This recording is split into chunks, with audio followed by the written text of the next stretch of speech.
Previously on The Guardians of Fehal. In our last episode, Nora and Rowan were finally reunited with their parents. They took them out to dinner with Hans and Franz to catch up, and filled them in on the stories of working in the Merchants Guild, and ended up sharing a little bit more about their dangerous escapades. During the dinner, Rowan revealed his magic abilities to their parents, and they were concerned, but said they would speak to the elders and ask the spirits for wisdom, as they weren't 100% sure what was causing his abilities to manifest. Although Hans and Franz, Josh's character, was suspicious that their mother, Lyra, might have been a little bit more insightful into it, but didn't say what her suspicions were. After spending quality time together the next day, Una finished her dress to give to Nora just in time for the play and for Nora's birthday.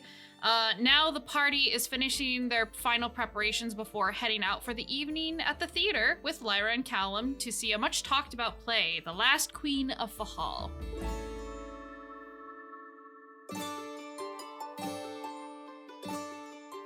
So you guys are all kind of doing your little last minute preparations, getting ready to go to the play. As you're getting ready, Nora, your mom kind of like taps like on the door to the hireling quarters and asks if she can help you get ready. Yes, that would be great. Actually, I can't quite get this strap tied. And she's like fiddling with the dress, trying to get it on, you know. Probably swimming in it, considering her petite stature.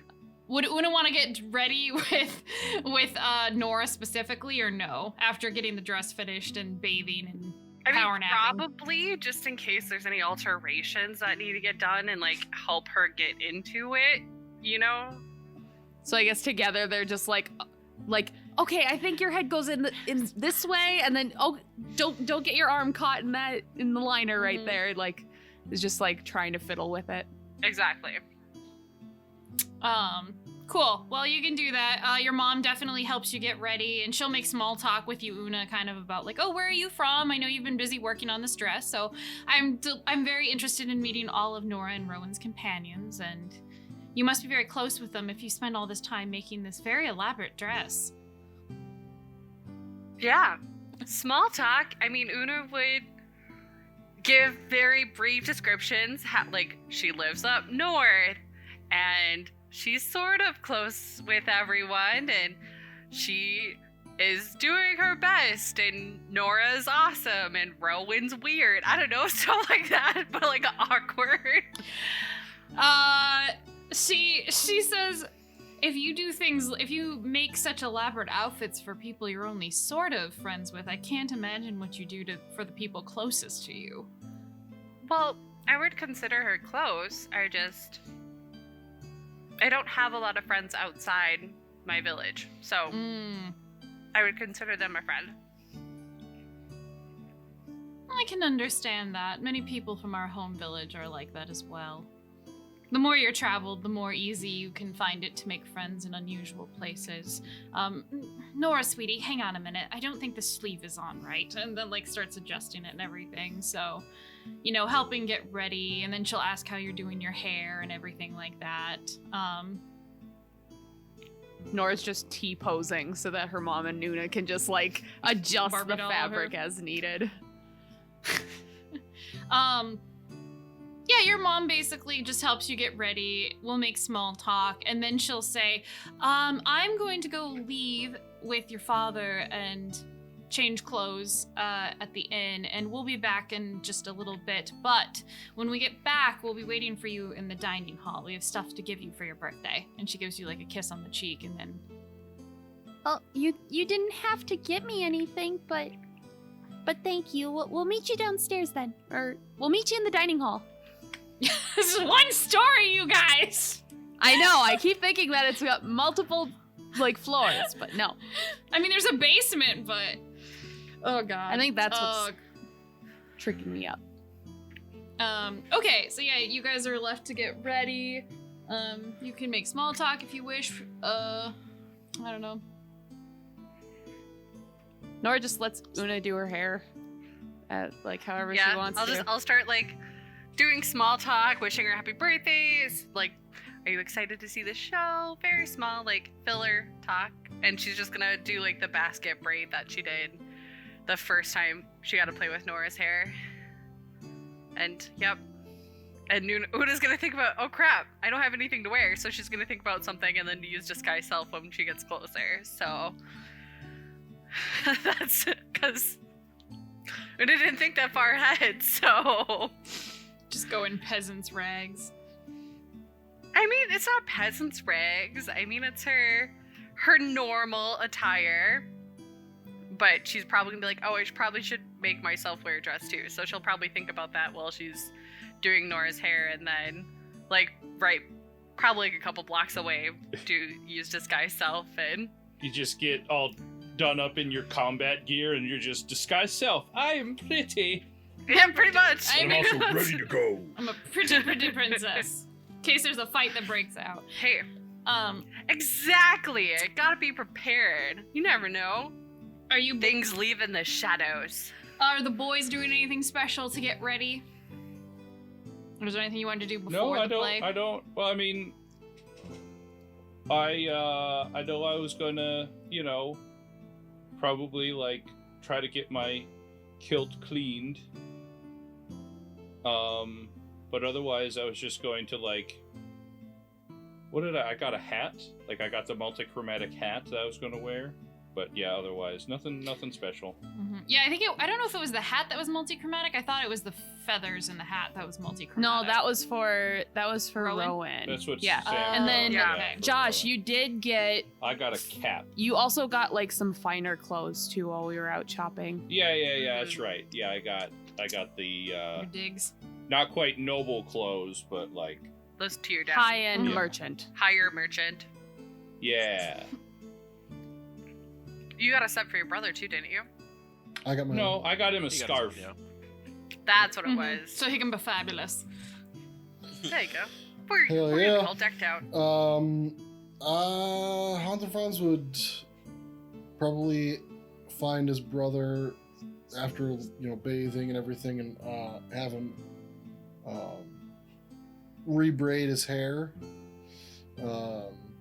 put the fetishes back in, and then I would put in my hair oils and whatnot to smell fabulous. Musky. Oh Jesus! No. That's what normally men's cologne smells like, is musk. No, I'm not putting on cologne. I'm putting in like hair oils. Make it shiny. They probably are actually like a little like what most people would think as effeminate, but he likes the smell of them. Like when he goes to like hug people. The soap store or whatever the fuck you buy him. Yeah. It'd be like, oh, here's our, oh man, is this rose oil? Well, the line of men's stuff is, I'll get one of these. It's actually funny because I'm pretty sure historically, like, there wasn't so much, like, there were certain things that were really stratified by gender, but, like, for men, like, if you were rich, that's what it really came down to. I don't think there was necessarily men and women's sense, but yeah, I don't know in this episode. But yeah, he would have whatever, I mean, because we talked about this in the past, where he has oils since he keeps it braided so much. Yeah. He would treat it that way. Gotta keep it healthy. Yeah. Yeah, exactly. Lilacs. Oh, that's a good smell. I would love some lilac perfume. I love lilacs. I do too. Lavender. Those are my favorite. I always find it weird that guys or women will buy perfume because they like it, and a lot of times men will buy cologne because they think a girl likes it. And I'm like, no, if she likes the smell of that, I don't care. I'll wear it. It smells amazing. Yeah. I don't give a shit. I think if I ran into a guy who smelled like lilacs, I would be like, whoa, you smell so good. Damn boy. I mean. Damn boy, girl. You smell good. I like me some lilacs. Anyway, well, we should all get lilacs. Back to this D&D thing. D&D thing. So you get ready. You found your brother. Had him braid your hair. Rowan, when are you donning your appearance for the night? Probably like just before we leave. Okay.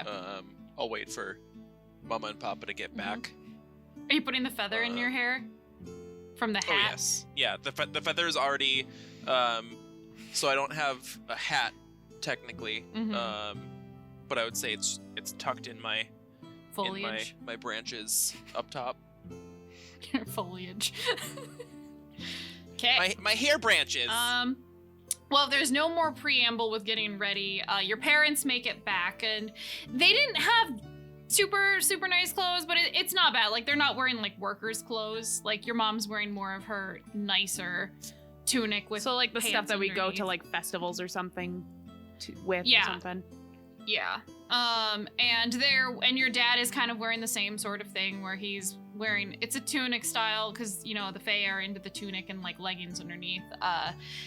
And they're just kind of waiting out in the dining room for you. And then when you come out, Nora, they're just like, oh, you look so pretty. Nora's just So grown blushing up. and just keeps pretty Yeah. quiet because she's like, stop looking at me. Your papa is a little teared up, but is trying not to like make you feel super insecure because he can tell you're a little bit embarrassed. But he's like, you look so beautiful, Nora. And then your mom says, oh, what did she say? She's like, it's so strange to see you so fancy and so grown up, but it is quite nice. I suppose it's time to give you your gifts for your birthday. And she kind of looks to your papa, and she's like, Callum, you can give yours first. And he pulls out this intricate hand-carved box, which, you know, it's got all these little trees and designs on it that he carved into it. And when you open it, there are 4 or 5 figurines in there. And they are little perfect wood replicas from each of you. And the Fae deer, Corin, that your dad always rides as part of your family. Cute. And they basically are all made of different woods. Nora's gonna take each one of them out like individually and Mhm. stuff, and is just like admiring the detail of them. She'll go over and hug Papa and give him a kiss on his cheek, like, "Thank you so much. They're amazing. They'll help me remind myself of home when I'm feeling a little homesick." That was the. Oh wait, I gotta do Dad's voice. Hang on a minute. That was the point. They're actually, when we were caring for your trees in the groves, we took some of the branches that fell down, and I carved these out of them. These are from our trees? Mm-hmm. Each one is from our trees, but they are from branches that had needed pruning or had fallen on the ground anyway. That's so special. Even more special than if it was just Mhm. from other trees. Thank you. He gives you like a very gentle hug where he doesn't want to mess up your hair and dress, and like No, squeezes cute. you tight and then kisses your forehead, and he's like, "Happy birthday, Nora." Thank you, Papa. And your mom ends up pulling. Real quick. So they're figures of Each of the you. family, The family, and yeah. got it. And Corin, your guys' Fae deer. Sam, did I give Nora her present Yes.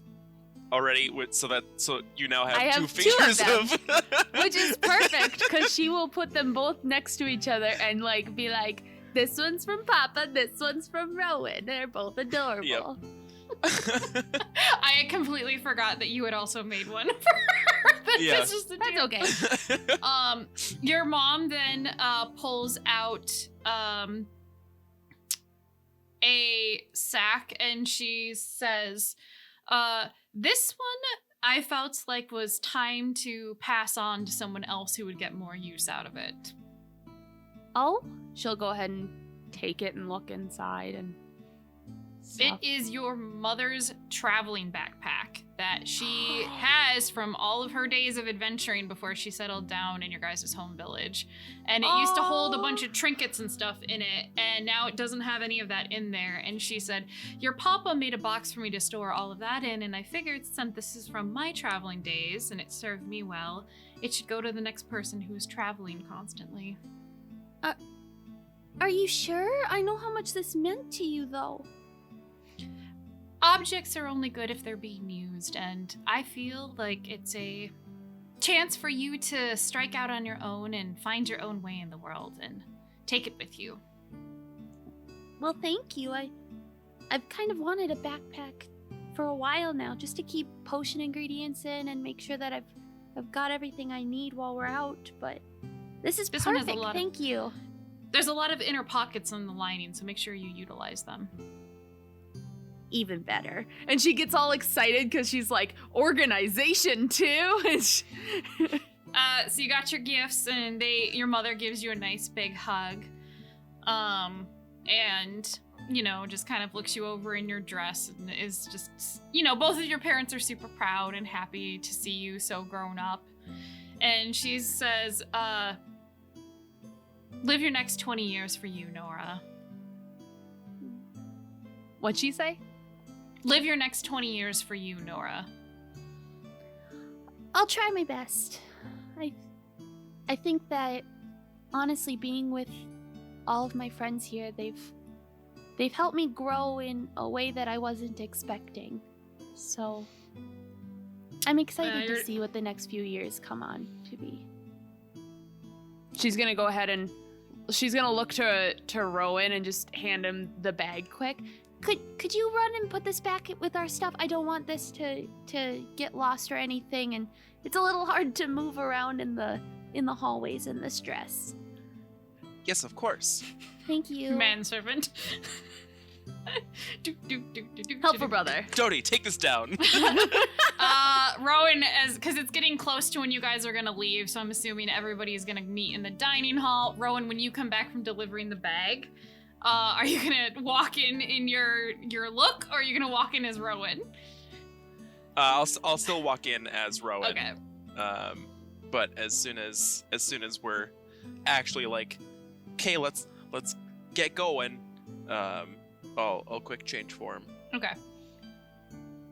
And what, pray tell, is the form that Rowan chooses? So if it is time to head out, then you'll see Rowan shift into a form that looks like Callum, but slightly younger, maybe a little bit less muscular, and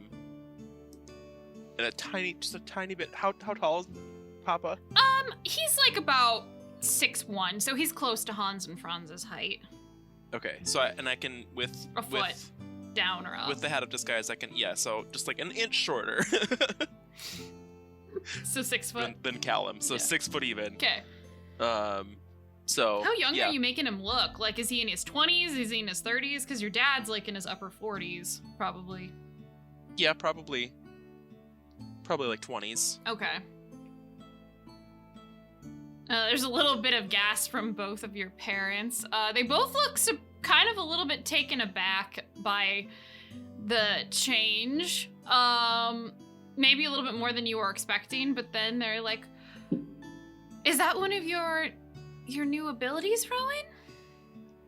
Oh, no, I actually and I'll take the pin Mm-hmm. off and show it to him.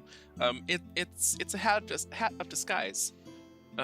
So I can turn into whatever form I'd like. And I'll put it back on and retake the form. Well, you definitely look like a young version of your father. Close, a little different, but it's a little strange, but it is very, very wonderful. I hope it's not too strange. No, it's fine. It's absolutely fine. It's just I wasn't expecting it. And your dad's kind of quiet, but like nodding. Actually, give me an insight check from Nora and Rowan. I should. Oh, I all have my the character years sheet up. I've lost. Oh, to look like that again. D&D Beyond. 22. I'll roll with my new Okay. mini dice. I think I have a flat. Oh my god, natural 20. Ooh, nice. Okay. It's just a straight 20, but because I think I have +0 to insight. I'm just gonna use this. Oh, yeah, because I rolled so shitty. You guys can clearly see that, like, especially on your dad's face more so, there is a little bit of bittersweet and more of like a brief moment of like sadness, but then kind of like, he's his normal self and is like, I was that handsome once. And she's like, I feel like you got better looking even as you got older. Cute and gross at the same time. And yeah, but like it passes, but both of you notice that especially your dad looked really like emotional for a moment, like kind of bittersweet seeing like Rowan's disguise. So anyway, you guys can head out unless there's any other business you had in the guild. Lizzie, I just messaged you something quick. Yeah, I see what you messaged. Let me reply. Secrets are lies. It's not true. It's just info lies you are don't, secrets. It's just info you don't know. Well, is it that a pot calling the kettle black? Okay. Sounds good. Sir. Perfect. Okay. And I was expecting one of you to message me that. Okay.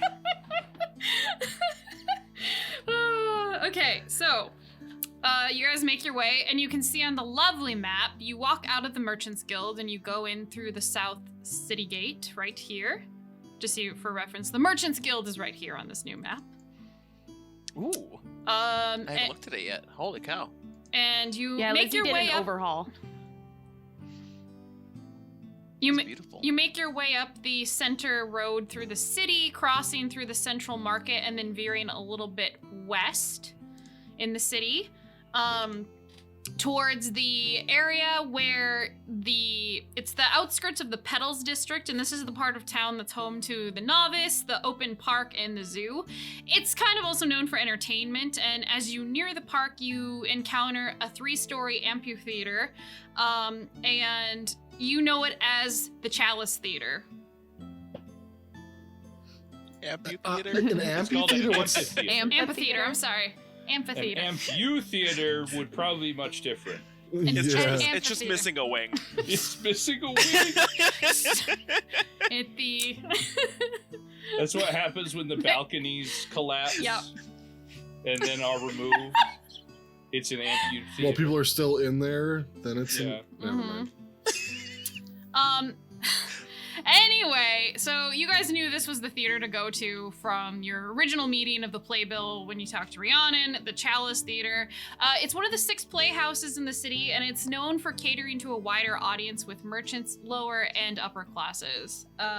Even though many of the merchants, or the nobles, can hire acting troupes to perform privately in their homes, like there are still some that come to live performances. On your way over, Megan, what did Una decide to wear? I think she's going to put herself into a dress similar to Nora's. Not quite as extravagant, like more peasant-y, higher merchant, kind of to go with the mood of everybody else. And it'll be like a dark blue on the top, and then on the bottom it'll look like waves. So it'll be like dark blue to light blue, and it'll look like waves are crashing on the bottom.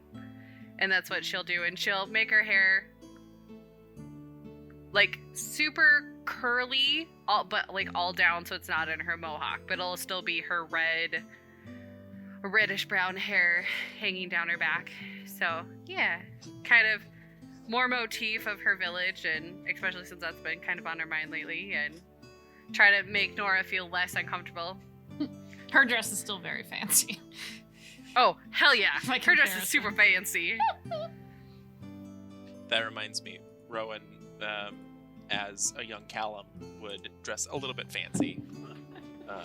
Not like dress to the nines necessarily, but He's got to upstage Nora. yeah, no. just slightly compliment Nora's outfit. Can't upstage the birthday girl. How are Lyra and Callum like walking with us to the theater? One foot in front of the other. Yeah, I mean, they're kind of stopping and looking around, taking in sights, and walking with Nora and Rowan, but like they're not like on their arms or anything. Oh, okay. Why? Just wondering. I have suspicions, Okay. but okay. Okay. Like, I feel like there was gonna be a question from that, and then nope. Nope.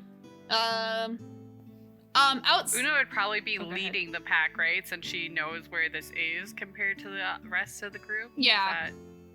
Because you've been to the Novice before, and you know that the Playhouse is not that far. On the road again. It's like a 15-20 minute walk to the center of the city. So, anyway. So there's a lot of like people outside like chatting before the performances, and there's actually some food stands nearby, and then there's like small blankets set out with like trinkets and everything like that. Stuff like that for shopping. There's some people selling basically pottery, jewelry, flowers, some fortune telling, but instead of it being the cards, it's like the crystal ball and like throwing bones and stuff. So there's just is there like pottery that has the scenes of the play on each side? since we can't buy the DVD yet. No, Do it's they probably sell more sheet like music of the soundtrack. of the score. No, there's unfortunately not. It looks like there's more of like the pottery is just kind of like simple wares, like, you know. Oh my gosh. What? I have just come up with the best magic item. Oh, the no. use of a magic item. Okay. Where like, after a play, there would be little trinkets for sale, like little caricatures of the characters that have magic mouth cast on them. And so you would say a line, and then it would like say its part of the line back to you, like whatever like big moment from the movie or the play that they performance. Did. Yep. Oh, well, man, I'm so excited. Oh my god, that'd be awesome. You have to collect them all. If you buy the whole set. Yeah. Lizzie's like typing that up for And later. that's going in her notes. no, it's fine. It's fine. I'm just, no, the pottery is more simple. In general, it's not super elaborate. It's like, you know, basic wares like cups, plates, you know. Wait, do we need to bring our own cups in here? No, there is somebody selling like rotten, like they have snack like fruits and stuff like that. There are people selling like some rotted, partially rotted cabbage and tomatoes and stuff like that. Are they hoping that it's a bad show? That's actually a thing. There was like I definitely understand that. Mm-hmm. There was a very real market back in like medieval times where people would like bring all their old shit and sell it at plays and stuff. And if there was gonna be like some big debate or whatever. Oh yeah. Because like I know that's where the website Rotten Tomatoes got its name. Oh. Yep. For bad reviews. Yep. But it just feels like putting the cart before the horse. Like, oh, get some Rotten Tomatoes just in case it's bad. But yeah, if you don't have them, you're gonna regret not having them. Right. True. But then it's FOMO. Then if it's good, then you just got a pocket full of Rotten Tomatoes. You'll miss your chance if it's bad. You can't go buy them. Oh, it's been bad. I have to go. And everyone else is already. If the play gets over and it was good, then on your way out, you throw the tomato at the guy that sold it to you. Yeah, I love it. All right, let's get some cabbages, buddy. My cabbages. I mean, if you want, you can buy some. I do want to try and find. I don't know if this is a thing here. Some like roasted almonds or something. Yeah, they would have that as a snack. There's roasted almonds. And then some like, I don't know what fruits are in season at this point, but like apples, raspberries? berries. So I'll buy like a pack of raspberries then as well. How much do I owe you? For almonds and a pack of raspberries, probably like 5 copper. I just want to keep it on the up and up. Yeah, probably like 5 copper. That's probably not right, and it doesn't consist with. It probably isn't accurate with the other food costs. It's fine. Theater It's fine. Like food. Yeah. Of course, it's $12 for a soda. Why wouldn't it be? Yeah. All right. They upcharge. Yep. So yeah, you guys can mill about and go shopping for a bit. Is Brianna in here? you know that you're supposed to go meet her. There's like a statue nearby, so I'm assuming you guys are going to go over that way. But I wanted to give you a chance to... Okay. Enough shopping. Let's get to the good stuff. Well, people continue to shop. I know where everybody is. I can... Yeah. But... So you go over and look for her. Okay, yeah. If anyone else goes with him, that's fine. You go over toward... No, probably would. Okay. You walk towards the center of this area, and there's a fountain, and there is a statue of a man cloaked in vines and wearing like kind of also a cloak at the same time.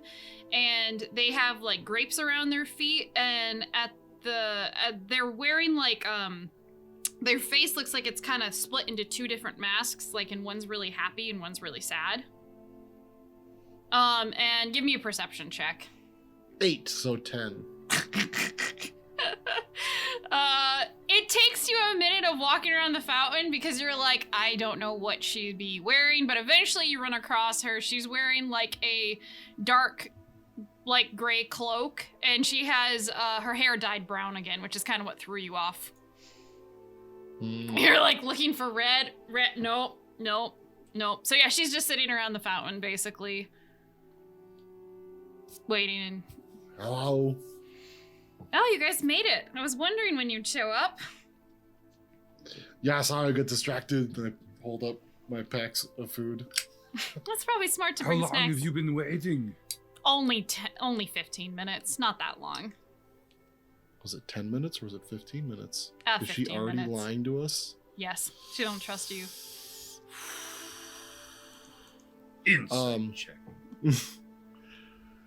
Wow, if you'd like to come over and join us, everybody else is still over in the buying shit area. I don't know what the fuck you call it. The market? No, I mean, there was actually someone selling poop. Yeah, he said something about throwing right next to this cabbage guy. What's wrong with who had, you? Like, yeah, there's rotten fruit. Brown. Who's gonna buy rotten fruit? It's disgusting. It's kind of a tradition. If the play's really bad, sometimes people in the pit throw rotten food and other detestable things on stage. Oh, who put them in the pit? Wait, there's a pit? Like a fighting pit? No, I think I talked about this when we were talking about the play. There's the seated areas where you have a better view, and then there's the people that sit on the ground and have to kind of look up to the play. But it's standing room only, so there's no seats. Yeah, we talked about it, but so the whole place is a pit? It's a circle. It's a circular building. So there's a big center where there's a ground level, and then that's where people stand, and then there's the stage, and then we're sitting up more in the seating areas. Oh, okay. Not too high up, but still like not on not the best level, but the second best level. Okay. Oh, by the way, let's go. She hands you back because you gave her like a platinum. She hands you back like 5 gold because she's like for booking the seats where you're staying. Ah, yes. I was like, I don't remember paying her for hanging out with me, but I guess. Yep, you paid for her company. To pay people to hang out with you. Yeah, to have friends. I do it with Sky all the time. I get out the treats and she's like, "Ah, what's up, dude?" Hey, I'm like, Bums, I love you so much. I wish you wouldn't leave me again. Rhiannon's the same way. She's motivated by roasted almonds. Yeah, I'll head back and introduce her to. She says, "Oh, go ahead." What do you want to be called this evening? I've been thinking about that. Since you are all pretty used to saying my full name, I figured it would be easier to catch a slip if you stuck with the Re part. So just call me Rena. Okay. It's easily done. And then go over and I'll, kind of get everybody's attention like, "Hi everybody, Rena's here." She waves and then, And then, Rena, this is Lyra, Nora, and Callum. Did you forget? I was gonna let Nora introduce. I was like, Sam can introduce her parents. I'm like, that is not her character's name. But yeah, he would let Nora introduce her parents. Oh, Rena, this is Mama and Papa. Well, I suppose Lyra and Callum. She's awkwardly like motioning, like I've never had to like introduce people before. Like I'm not used to this. I don't know what to do with my hands. Yeah, my mom and dad. This is Mama and Papa. This is Mom and Dad. This is Mama and Papa. Mom and Dad. Well, that's not what Not you would the call mamas them. and papas. But Rhiannon is very like, polite meeting them, and she says, "It's so nice to meet you. Your children are so sweet. I've loved getting to know them," and just makes, small talk introductions with them and everything. And then Colin's like, "Nora, your dress is so beautiful. I don't think I've ever seen a style quite like it before." Oh, actually, Una made it. She spent a lot of time on it. It was a birthday gift. She worked. Una's with just everybody gonna to like make it. back away and like hide a little bit. Yeah, she says, "Una, you look lovely as well. I've never seen your hair out of its braid before. It looks nice curled." Thank you. It's easy to do with magic. Technically, you still haven't. Well, you can't tell that. Rhiannon gently tries to brush a curl aside, and she says, "That's a pretty good illusion." what's Rhiannon wearing? A gray cloak. It's a very inappropriate question to ask. All right, so I Rhiannon... wanted to I get know, the I know. DM something the DM I know would have prepared and was very Yes. excited to tell everybody about. She's... You're welcome, friend. You just want to know if she's matching you, that's all. I mean, that'd be a bad. I wouldn't even know if you were like, she's wearing puce. I'd be like, does that match? I have no fucking idea. She is wearing the Mad Max Road costume from earlier. Yes, so we do match. Okay, good. Oh god. She's wearing normally she has her hair in a just down or in a kind of simple braid. Today she's actually got it in a, I don't know if you know what a crown braid is, but it's basically where it's the braid and it's looped around the top of your head. And it's woven in between the strands is woven, basically it looks like green ribbon. So there's little pops of green. And then you can't really see the full outfit under the cloak because it is kind of cold outside, but it looks like she has a black, fitted dress with fitted sleeves, flowing skirt, and then part of the dress looks like it's kind of specifically tucked up, and you can see underneath there's a green underskirt to her dress, and she has a greenish black belt. What? She's showing her underskirts? Well, this is a common thing in medieval fashion. There's a lot of dresses where there's the over layer, but then there's still another layer of skirt underneath. So it's not the same as if it was her real underskirt, it probably would be white, not silk, Bloomers. but yeah, adjacent. Yeah, it would be an actual shift. So not a boat, a skift. Don't you remember I made that mistake really early in the game? I said, yeah, you call it a skift instead of a shift dress. No, so yeah. You look lovely as well, Rena. She kind of gives you a look I knew it was a good idea. Thank you, Hans and Franz. I'm surprised, and actually, I'm surprised you're wearing a shirt tonight. It's an interesting change. Well, he wears a shirt when he goes to visit her. I know. It's just only happened twice. It's true. It's only been twice. Yeah, I figured. I should probably look nice this evening. Are you wearing your scarf too that your brother gave you? What color was the scarf? I can't remember. It was like a shift between green and blue, our eyes. Does it? I don't know what color green was Hans and Franz wearing. What shade of green? I think we said a foresty green. Yeah. The scarf probably would have been closer to an emerald green, but does Hans and Franz care about things matching precisely? Yes. No. Yeah, then you're probably wearing it. it. He'd probably be wearing it. If it's a cool evening and he's got his... It's a cool thing.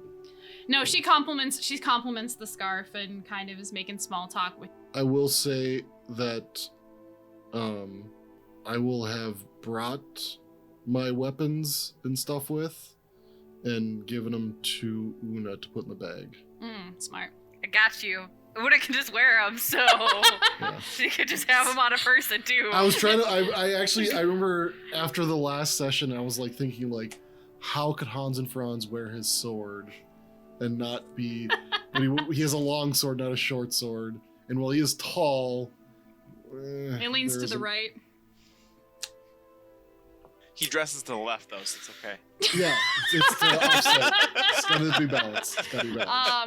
As you guys, no, honestly, if you guys had weapons, Una would just put them on her person underneath the You would disguise. make a whole lot of noise. Probably. He would just say, "Just put it in the bag." Okay. It's okay. If anyone wants her to carry a weapon, she will. I highly doubt anything will happen, but you never know. I don't think I've never been to a play where where combat's actually broken out during the play. There's been some drunk people that have gotten kicked out of a play before, but For a second, Lizzie, I thought that was just you telling us that, and no. I was like, "What the fuck kind of plays are you going to, Lizzie?" The coolest ones. Hey, man, there's some performances of Rent that get heated. All right. Yeah, there are, man. Well, yeah, you talk about Rent. Fuck that shit. Yeah. Overpriced ridiculousness. Yep. To answer your question from a while ago, Lauren, with we're gonna go a little high level for a second. Felix, I'll do a little lead-in narration. You'd had a really shitty night the night before, and were really tired, and just feeling a little down. And your friend from the guild, Lasha, managed to she was gonna go to this performance tonight. However, Florence of Dandel asked her to go with him a second night, so she had an extra ticket, so she gave you hers for this night. You've been loitering around the market, kind of just occupying time until it's time to go in for the play itself. A little lost, not sure what to do with yourself, and reveling stuff from your previous night's mission when you spot the familiar faces of Hans and Franz, Una, Nora, and Rowan. They're standing with some strangers talking. Well, no, not Rowan. You wouldn't see Rowan. Standing with some unfamiliar faces. It looks like a human woman, maybe an elf woman, and then 2 human men. Okay. So you did spot them with your passive being so high. All right. Most of the group. Yeah, Felix is totally gonna keep his distance. Not gonna come say hi after you see us? I see how we rate. Yeah. You guys can give me perception. I wouldn't check if you either. want. I will give a perception check. I mean, my passive is a 17, but yeah, let's check this out. 7. Oh, so 10. that's Oh. good. Hold on, let me find Una's character sheet. 16. Yeah, Nate. That is a 23. Wow. Yeah. All right, Una, you're the only one who spots him, but off in the distance, you kind of see, like, probably about 30 feet away from you, they were walking along the merchant sill area, and you think you spot the familiar face of Felix, and then he sees you, and there's a little bit of a moment of, like, oh. Like, but from 30 feet away, you see each other. Oh, Una would totally wave. Just like,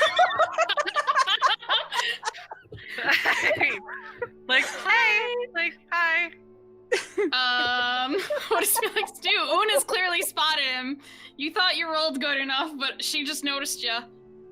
She got good eyes in the dark. Yeah, I do. In the dim low light.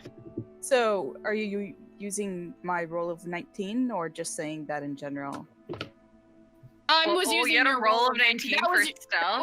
That was your social stealth check. So with your social charisma in there, it would have been a 21, and she got a 23, so she noticed you. Sure. Okay. I thought no one was gonna notice you. I didn't either. Una for the win. Fates conspire. He very awkwardly waves back. Okay, I don't want to do this. But hi. Una would totally point him out to the rest of the group. Be like, "Oh, look, it's your friend." No, I just Hans and wave. Franz will wave. Well, what friend? You're one from the Thieves Guild. Don't say that too loudly. Right. What the heck? He's not your friend as well? I don't really know him. I've only met him the once. Felix is approaching at this point. Are you saying this in front of like the parents and Rhiannon, or like? Apparently. Yeah, Oh my God. apparently. Oh my Hey, God. you know your one friend that's a thief? Yeah, the one from the there. field, you know, fucking killed that guy in the Una's back alley the very other day. socially Yeah. awkward, okay? Yeah, Jesus, I just that's love it. funny. Rhiannon's And like, you know what would fit her, sort of. she kind of like raises an eyebrow and like whispers to you, Anders Hans Franz, maybe you two are more of scoundrels than I realized. I don't know if I should be associating with you. Like, but I it's mean, very that's fair, playful. Like, But no, he kind of helped us in the sewers a bit, and that's kind of it. Right? No. yeah. No, he helped you save the boy. He was in your first ever mission. Oh yeah. Yeah. Mhm. We met him saving the when we saved the guildmaster's son. The son of Bobby Billy. Yeah. And Sounds like a bad fiction book. Oh my God, I forgot that's what you called him. It's been so long. Bobby Billy. The son of Guildmaster Williams. Mhm. But no, he'll kind of like he'll say like, oh, we met him Yeah. doing that. But I mean, yeah, we do hang out in some pretty shady places, if you know what I mean. And he'll like kind of like try and be smiley with like playful with it almost. I don't know. Roll a charisma check. Roll I would a much flirt prefer check. that. Roll a I would flirt much check prefer with that. disadvantage. No. So charisma. So yeah, Felix walks up. You see like How much of that did he just hear? 18 on just Probably like all of it. probably most of it. Felix, you walk up and see them though, and I don't know. Do you say anything? Your parents are like, we're gonna go buy some stuff. We're gonna go buy some stuff really quick while you talk to your other friend. And Callum's like, I like kind of want to. She's like, let's let them be for a minute. Hurry. My And bad. Nora's just like, oh, okay, we'll meet you out front then. Oh, she like just looks over to Una like, why'd you have to say that? Why'd you just say we hung out with a drug dealer in front of my parents? Wait, your parents aren't cool? Oh, fuck. I thought they did that Fey weed. Well, I mean, Mom is a herbalist, so. Wait, Yeah. is spice? Is spice? No? New spice? New spice? New spice? You carefully notice Callum sniff. Yeah, no. snorting crack? What's happening? It's a crack cocaine. Please don't make that canon. It's not. I don't want Papa Okay, to be a crack okay. addict. Felix, you heard them talking about that as you walk up. And yeah. Yeah. I'm going to guess that he can make a deduction as to who Rowan is. yes. Give me an investigation check. That's what it is to see through illusion, right? No, it's Yeah, that's what it is. Is it investigation? Because let me see. Yep, 100%. Disguise. Okay. Investigation it is. versus the spellcasting DC. My Which is passive probably is like 15. passive investigation's 20, but I can roll if you Yeah, want. you're gonna. I'm gonna say with your passive investigation, you're like, that's probably Rowan. He's tall. Who else would it be? He's got a fabulous multicolored feather in his hair, though, and it's just the body language is very rigid and stiff, like what you've normally seen with Rowan. Yeah. I am so sorry, Liz, but I did not catch maybe you could not be telling people in the middle of a crowded street about what I do? Do you not want people to know? I- I mean, it's not Why really you- a secret. Why would you think that he would? okay, Because a Una. lot of people seem to know. Una, we know, and now more people know because you just said Una, it. I have a Wait, question for you. Who knows? Would you like us to tell everyone about your seal village with the shape changing? I elbowed my brother, just like point made. Did Felix ask? You're just gonna be like, ooh. So, are you here to see the play? Yeah, yeah. Is that what you're here for? Yeah. You don't sound too excited about it. Would you like to join us? Is that possible? I believe the seats are already set when you purchase them. Yeah, I mean, if we were in the pit, then it's standing room only. You can stand wherever you want, but we've got seats. We're in. Since Lizzie's not here, row H, seats 13 through 42. We got a lot of seats. Sorry, I'm back. Rhiannon reaches in and she says, looks like the seats are, and she lifts off some numbers. Felix, you kind of saw like the person they were talking to before, like from a distance, like a human girl, but like up close you see this very lovely, like early 20s brunette with a very straight nose and tan skin and kind of gray blue eyes, and about like a medium build frame and stuff. Very familiar face to you, say that. But she's like ticket numbers saying what they are. She says, I don't know if that's where you're sitting, but that's where we're sitting. So maybe we'll be not that far away from each other. And Felix's voice flips a little bit higher. Yeah. Bye. And he turns and quickly walks to the building. Is there? I'm able to pick up on what just happened. That's telegraphing something. Yeah. Can I get some insight into what's going on there? Yeah, go ahead and make an insight check. And Rhiannon's making one too, because she's like, what the fuck? Yeah, I want to know what's going on here. 22! I just got a 21 for Una? We're all vibing like, Yeah, I got a 22 on that as well. Dude, what's with these high 20 rolls, man? That's literally, the two insight rolls that I've rolled tonight are the only two above a 10 that I've ever gotten. Nice! Lauren, roll me a bluff check. Deception. Deception. That's right. We're not playing Pathfinder. Nope. Yeah, that's only 15. Yeah! So anybody who got above a 15, describe Felix's. Be honest, Lauren. With that high of an insight for anybody above a 15, what was Felix's expression and then like mannerisms as he just bolted? Okay, I'll be frank. It seemed like he was trying to change his voice. It seemed like he recognized Rhiannon, and it seems like he was trying to maybe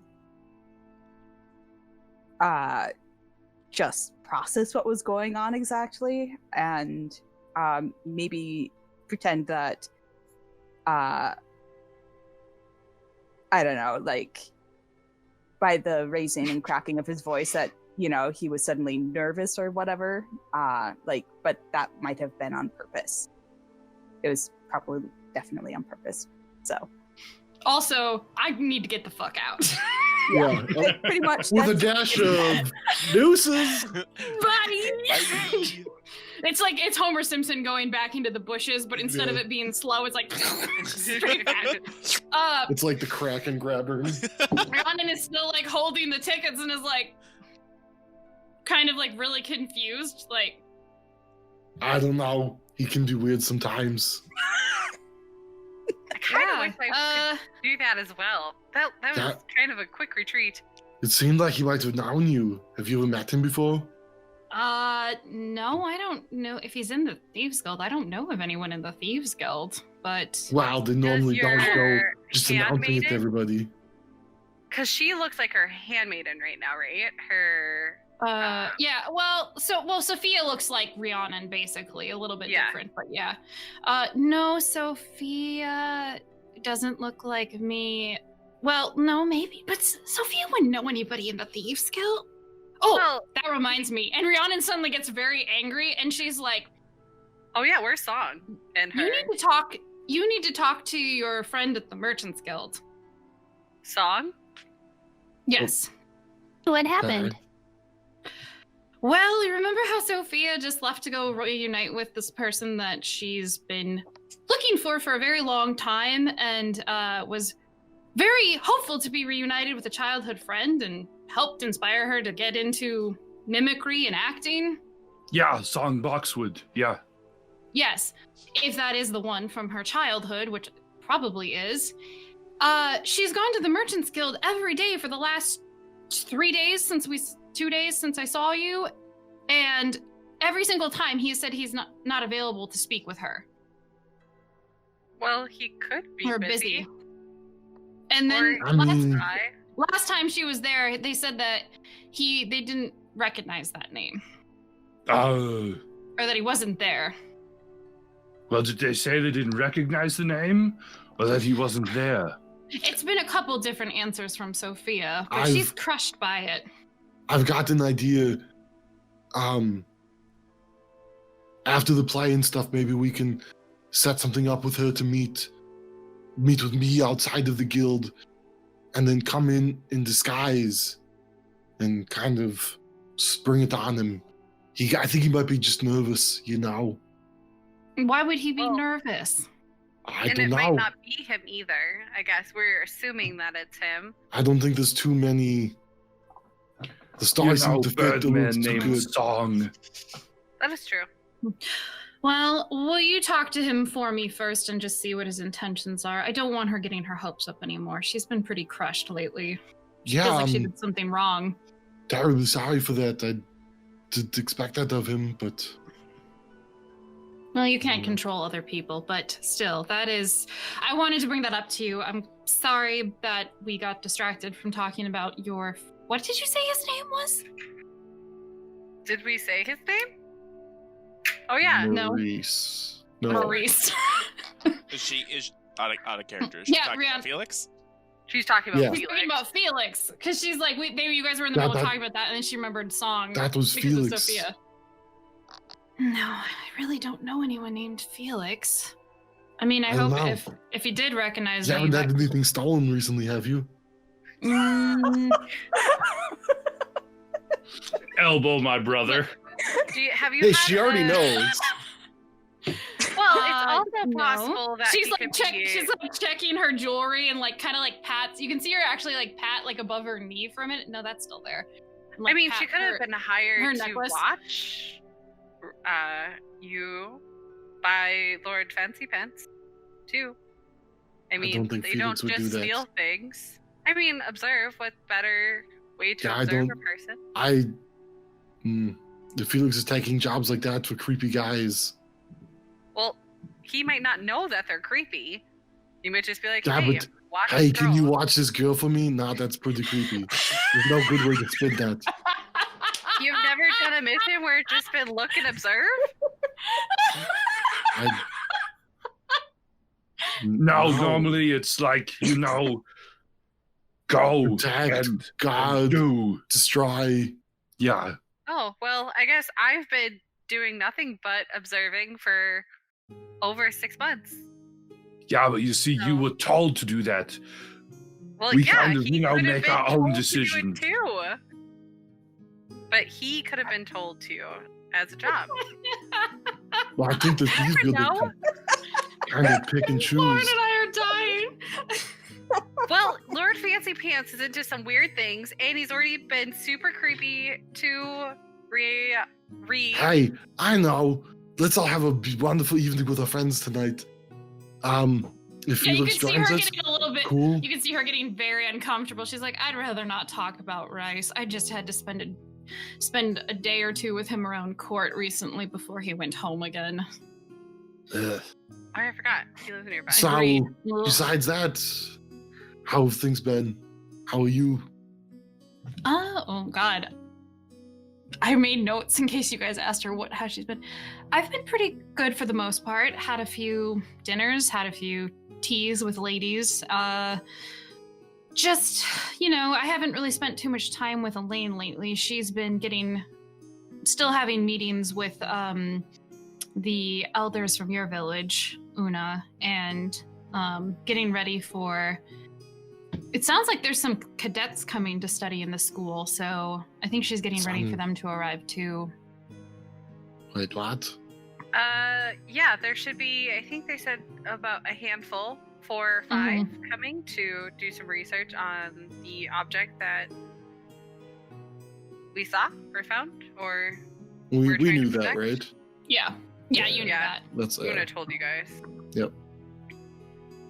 And she says, also, between us, things have been a little tense at court lately. How come? Well, there's been a little bit of disagreements over some of Elaine's things. She's been arguing with her small council a lot. Maybe it's time She's for got a council like Pixies? Is it what? Sorry, what'd you say, Andrew? She's got a council of Pixies? Pixies. Small council. Little tiny people. No. That's a point taken. Maybe it's a bit of a misleading name. No, I'm not sure why. She doesn't tell me everything, but I do know that the most obvious thing is that she's wanted to integrate the Monster Slayers order that is helmed by Lord Westwood and the Temple of what is it called? Medea? Medea? Oh, God. Medea, yes. Media. Midas. It's Medeina. Medina or Medea? Medina.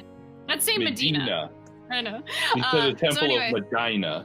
Medina. She's the goddess of the hunt, wilderness, fighting. I heard fighting, Medea hunting. First, and I was I know. thinking Like Tyler Medea's Perry, house? no! Yeah, I was like, there's a god of Tyler Perry? Ah! Oh, that's right, Lizzie. I've got to go. Yep. I'm having a heart attack. I need to. In my world, she is basically like Artemis, worshipped as Artemis was. So, anyway, so she says they have an order of monster fighters, and Westwood, being on Elaine's council as the keeper of beasts and overseer of monsters and stuff like that, and fighting them, she's wanted to add elven troops and those of Fey ancestry into the order, and he views that as a violation of his decision making of who joins the order.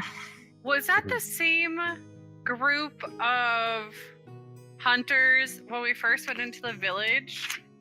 The specialty force that they had there? The Satyr Ceiling, Lumberjack, and Cutter one. Those. Yes. The ranger in there would have been a acolyte / follower of that goddess. I have Toy. Toy is what I wrote. Akatori Village is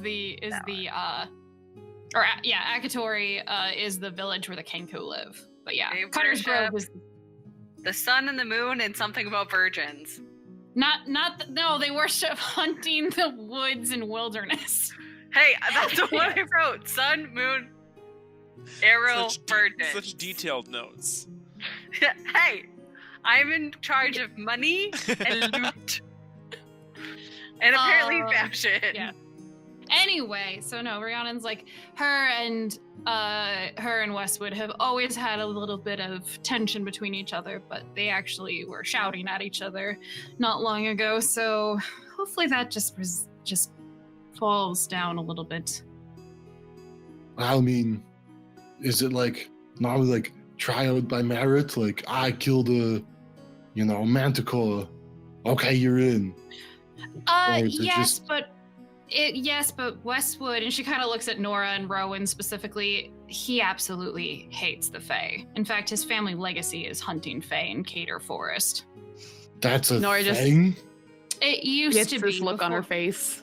She's just like instantly just like kind of has that like, I don't like this person already kind of look on her face. Hans and hopefully Franz. we all do. Hans and Franz, give me, specifically Andrew's Hans and Franz, give me a, recollection? Give me a wisdom with proficiency check. Roll a d20, add your wisdom and your... Oof. What was that? 11. 11? Yep. You've heard his name before, but you can't quite remember where. You're like, that seems familiar, but I don't know. No, because Rice was the one.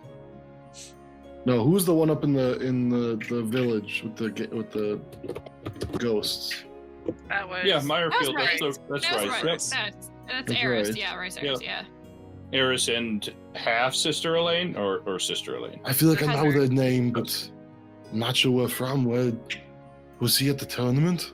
Which tournament? The one in The one that we saw Windvale? you at? Yeah.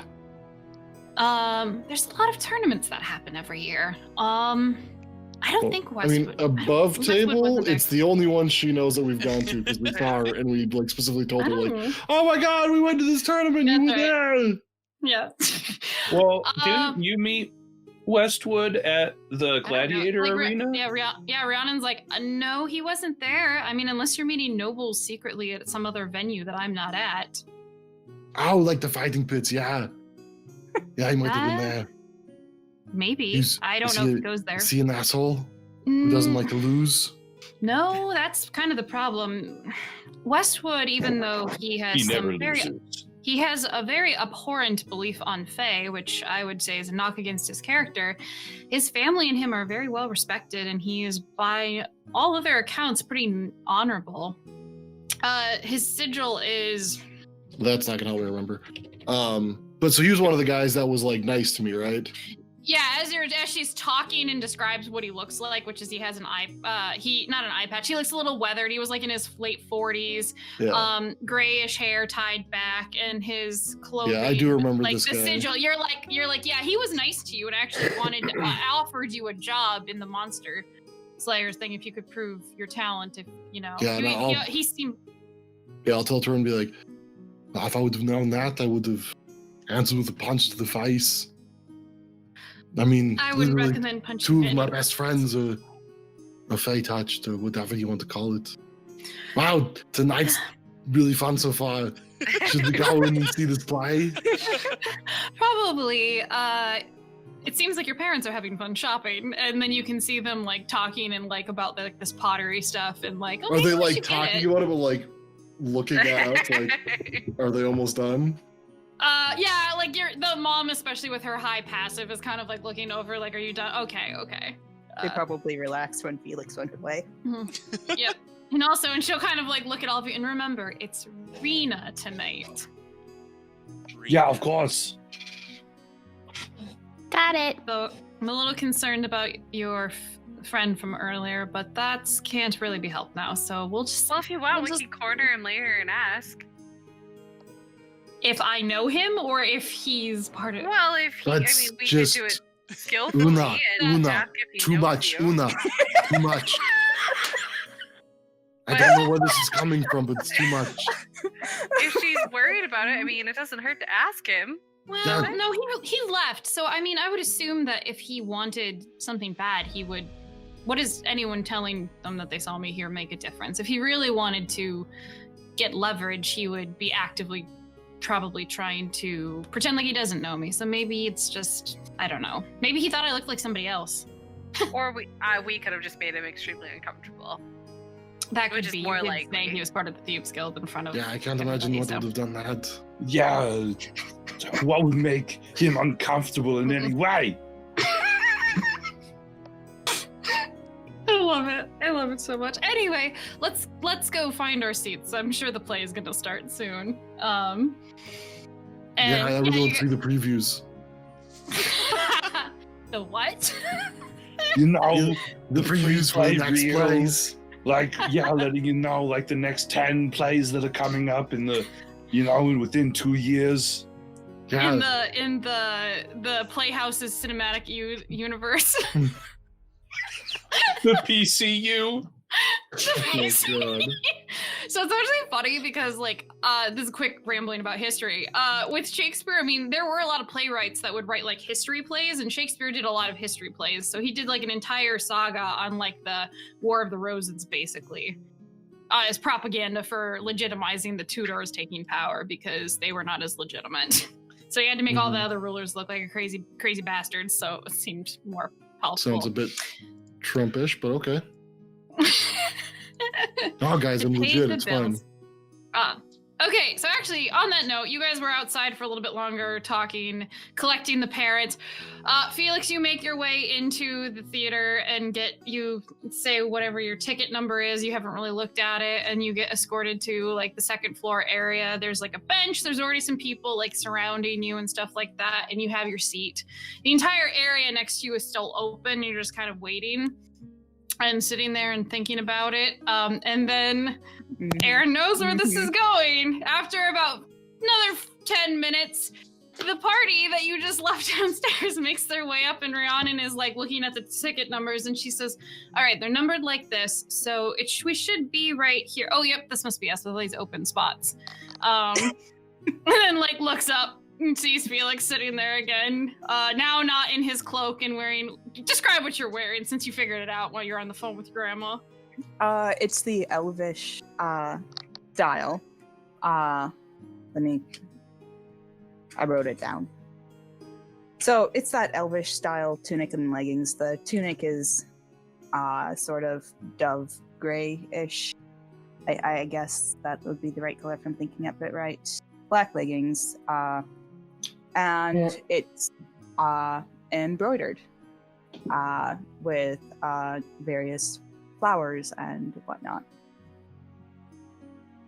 And I will just say this to Nora. If you're looking at the embroidery, you're probably going to quite easily recognize that rosemary has quite the predominance on it.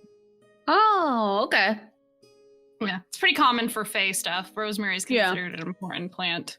Kind of all standing there awkwardly and see him. You can see Rhiannon, like, freeze a little bit, like, oh, he's sitting here too. Looking a bit closer. Awkward. I mean, we did tell him our ticket, so maybe he just asked someone to switch his seat so he could sit next to us. I mean, Una invited him to sit, so... No. So what is Felix's reaction to seeing everyone come up and sit? Is it I've been cursed by the gods? Is it pretty much? He just looks up and just mutters, "Who did I offend?" Wow! Did you just hear him say that? How are you? Who's gonna sit where? There's, like, basically two little benches. Like, you guys have a bench, Felix on the one start of the next bench over, and then there's another bench behind it where it's, like, a little bit raised. So you guys could sit, like, with, let me see, how many of you are there? There's you five, your two parents. In the back. 5, 2 parents, and so that's 8 plus Rhiannon. So 9 of us? Rena. Well, yeah, but this is above table. Yeah, this is above table. I feel like Nora would want to sit in between Rowan and probably Papa, and then Mama would be next to him. Okay, so you 4 go in the back row. Una would probably be on the end somewhere. Well, like if Nora wants to sit with us, then we should probably sit in the front row. She's a little bit shorter, so she's not blocked by anyone. Yeah. Well, and the seats are also, like, they go up a little bit in the back because there are some more rows behind you. So. Yeah. So they're tiered. So the back row. So you're in the front. Are we, like, at the balcony? Yeah, you're at the edge of the balcony on the second floor up. Yeah. Then, so, I'll actually post a picture. Sit in the front. Okay. That's what the thing looks like. So you guys are walking up. You got your seats. So that means then the 4 of you are in the back row then? Yeah. Sure. Like I said, Una just wants to be at the end of a cap. She doesn't like feeling trapped, so she can be, like, towards the aisle. I mean, I'm going to try and sit next to Rena, but... Do it. Do it. Yeah, she'll let you. She's waiting to see where everyone sits down, and then she'll sit down. Surprise, Andrew, or not Andrew, Josh's Hounds and Friends isn't trying to sit next to Nora. That's what I thought. Nora's already sandwiched in between her parents and her brother. He's being respectful. Muscled out. Nora doesn't get a lot of family time, so she's like... But Hans and Franz will happily sit next to Lyra. Oh. No, but it's the... I thought you were on the same row, though. Is it just like 4 and 4? Yeah. I guess. Wait, how many was there in total? Because there's 9 of us. With Felix. Yeah, well... Oh, so it's 5 and 4? Well, then Hans and Franz will just sit right behind Nora. Sit behind Nora. You're sitting by, I guess, Una, and then your brother, and then Rhiannon. So, yeah, cool. Anyway. So, who is Felix next to? Yes, that's what I'm... Felix is probably next to on the end, because who's in the front row? It would probably be next to Rowan.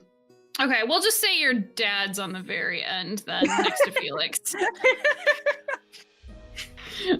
He got sketched out by the thief thing.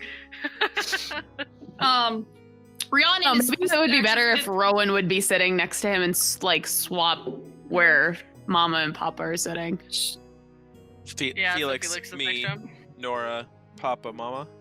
Yeah, sure. Sure. Very important. It's very important. Seating is the most important thing of any engagement. I mean, you never know. Like I said, a bomb could go off. There's a reason Una's prepared. Jeez. And I'll be the farthest seat in on our row. Okay. Sounds good. Farthest seat. So then, Rhiannon would probably sit by you. So yeah, you guys are seated for the play. Felix, do you make any small talk with them, or do you just play it cool? Do any of you talk to Felix? I mean, I was said hi.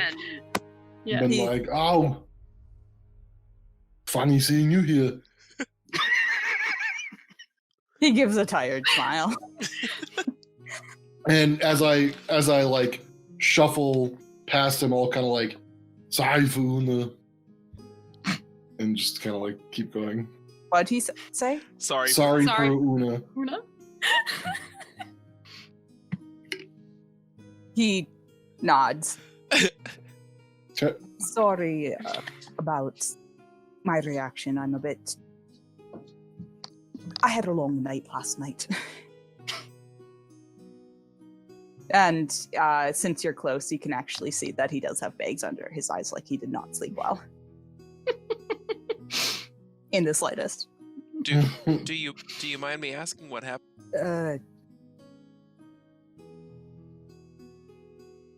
I honestly can't share the specifics, but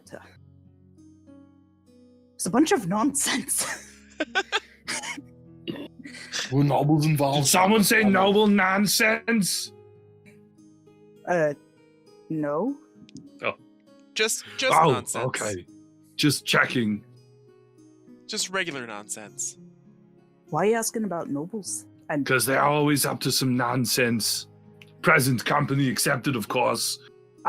Felix looks. And he doesn't say that looking at anyone in particular. He just kind of says it to the sky. Says it to the god of all.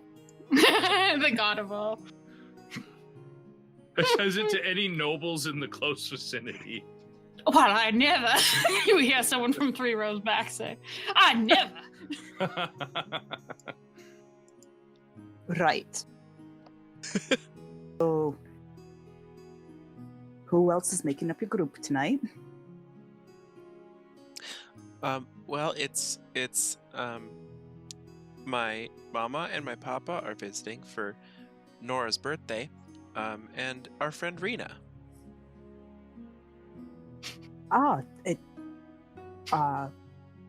When is Nora's birthday? Oh, it's today. Nora, your birthday's today? Rhiannon says. Like, oh yeah, I totally forgot about that. Yeah. It is. How old are you now? Oh, well, she kind of just like fumbling with like numbers and like not really wanting to say specific things. I'm 20.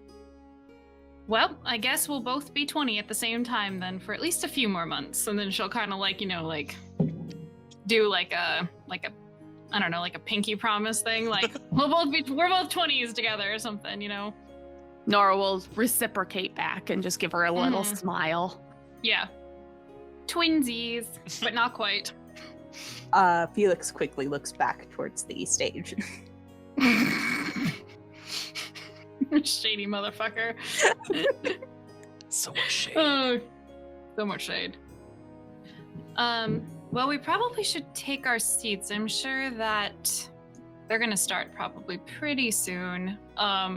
So everyone kind of like sits down, you're chilling. You're sitting in this small seating area. There's giddy voices of all ages floating around you. It's filling the air with a weird apprehensive energy. In this circular building, you just loom above the stage, looking at a slight downward angle. About 3/4 of the pit, there's standing room where the people who didn't really pay as much to get in stand shoulder to shoulder to watch from the ground level. And the chalice itself is illuminated by soft lights, dozens of them glowing around the stands and the area so people can kind of see. And it gives the space a sense of intimacy, and the stage below you itself is actually dark. There's nothing illuminating it, so it is a blank space of the imagination.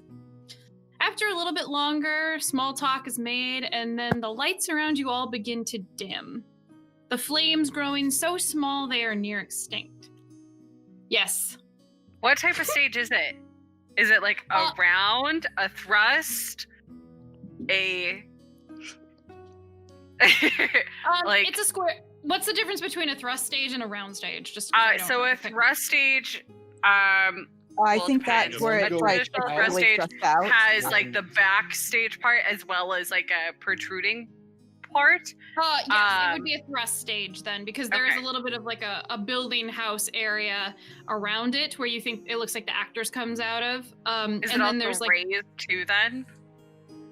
A little bit, yeah. So upstage is technically like usually like a couple inches, if not even a foot higher than downstage. Yep, that makes sense. It's definitely raised a bit. There's an elevation change. Okay. Sorry. I just wanted to say before you get any further, I have a sneaking suspicion of why Song wasn't available. Because this is the play that he like has memorized. Yeah. Oh, you think that's why? Yeah. I think he's here. He's in it. Yeah. He's probably playing. But continue. For it. Oh no, he's definitely avoiding Sophie. Yeah. 100%. Coward move, avoiding Sophie because he's too scared that she's the girl that he knew back in the orphanage. Nope, I think this is I have no idea. Kid hiding that is in. Oh, it's. What's the Vin Diesel one where he's a daycare pacifier? Yeah, that one. Pacifier. Oh my god. Yes. Yes. The kid in that was in a production of The Sound of Music, and he was hiding it, but they thought he was a Nazi. Yep. I remember that. Yeah. Yep. That's right. Yep. That's Song in this case. Which, I mean, being an actor is apparently worse than being a Nazi. Well, I mean, I understood why they thought so. He dyed his hair platinum blonde. He was kind of a punk kid before, and then he had like a swastika armband in his locker because it was part of his costume. So I get why they were concerned. I think we could have investigated a bit more, but at the same time, I saw a thing where it was like FBI or FBI worker. Hey boss, this guy, this person's been Googling how to murder somebody without leaving a trace using cyanide or whatever it was, and it was like, should I report him? And the boss comes over, it's like, no, they've also looked up other ways to say some phrase, like they're obviously an author, don't worry about it. Yep. That's true. That is true. Okay, anyway. Lights dim. After some time, the lights around you begin to dim, the flames growing so small they are near extinguished. In the darkness, people quiet, and the energy in the air grows with each passing moment, the anticipation building. Suddenly, the stage grows brighter as lights from above shoot down on a well-dressed halfling man. He removes his hat with a feather in it and bows to the audience before straightening. Good people of Fehan, I thank you for attending tonight's performance. I beg your indulgence for the evening, as we must leave the present day and the confines of this humble stage. Not only must I take you from this simple stage of wood, I must bring you far afield, to battlegrounds and haunted moors which evil deeds are performed. Not only must we leave the confined realm of the present, but also that of time itself. For I must take you to a long time ago, when the Iron Valley was raw and wild, and dark figures led men astray. I beg you not to see these as actors upon a stage, but manifestations of long-dead spirits, who fell from the wanton ambitions of a queen so foul, she was the last to rule. And everyone in the crowd's like, ooh. And then he steps back into the darkness and everything's quiet again. That was a moment. If you guys wanted to say anything, you could. Otherwise, I'm going to continue with narration. So, question. Yes. Has Una been to a play before? Would she have ever fancied going? I don't know. I don't think so. She's probably heard of them, and she knows that there's like traveling minstrel performances, and that basically the equivalent of December in this realm, they have like, it's kind of the god of festivals and masks, so there would be a lot of public performances. So she's probably seen them, like gone by, but she's never been in a playhouse probably and seen them. I wasn't sure, like, clapping rules, like if she would all of a sudden start clapping because the lights went down. I mean, people like kind of are quiet because they're kind of caught up in the atmosphere of it, and nobody clapped after he said that, so it just kind of just it's like he just appeared as a guide and then vanished again. Okay. Rowan's already on the edge everyone's of kind the of quiet. Moments pass, and the lights begin to rise again on the stage, now wrought in a fog which rolls slowly across the wood, stopping just at the edge of it before spilling over onto the ground. In this fog, 3 women appear on stage, dressed in dark clothing, their skin tattooed with bright blue markings. Upon my mark, sisters dear, the time is nigh. Comes time for mischief, now my wiles to ply, for heated blood makes men unwise, and easier to fall for delicious lies. How you speak truth, my sisters dear. We must act now, inspire quick fear, for among the mortals we see a chance to stir their passion and add them to our trance. Fair is foul, and foul is fair, hover through the fog and filthy air. The earth craves blood to soothe its need. To do so, prey on one woman's greed. The women cackle and begin to speak of sending signs to a woman who can create conflict on their behalf, with the others people in the region descended from the noble gods, they say despairingly. They narrate how they want to take a recent disagreement between the people over a gift and stir up conflict between the widow of a respected clan leader. They speak of sending signs to her to spark conflict and laugh at the upcoming bloodshed. That sounds like the Bandaya. Does Rowan say that? No. He can. There's time to react. No, he's just too engulfed. But I just had to say it sounds like the sisters from the Bandaya. Yeah. Yeah, but it's almost close, the Ember Island player version of the sisters. It seems like a different version of an outside culture's view of right. It's like their misinterpretation of who they are. Yeah. Yeah. I should have bought some cabbages.